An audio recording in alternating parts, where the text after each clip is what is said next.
So I got to thinking about something I didn't talk about earlier when I was doing the harmonic balancer, but they actually sell a tool that you take the starter out and then you run this tool so you can kind of see it.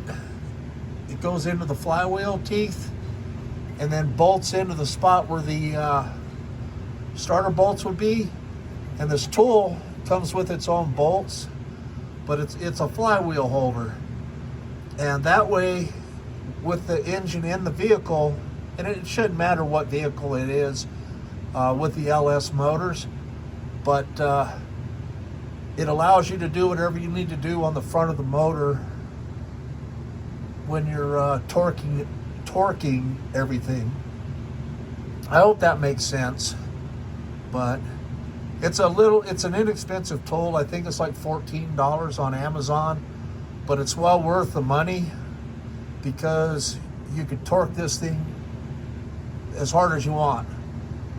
So, and not move the the engine.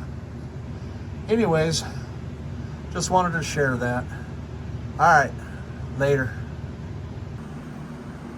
So I just pulled the flywheel holder out of the motor, and you can see it's a real nice setup, but bolts go into the starter mount, and then these teeth go into the flywheel teeth and then hold the flywheel while you work with accessories or whatever you need to do to stop the engine from moving.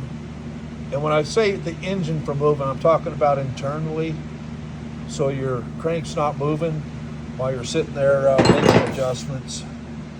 All right, cool, later.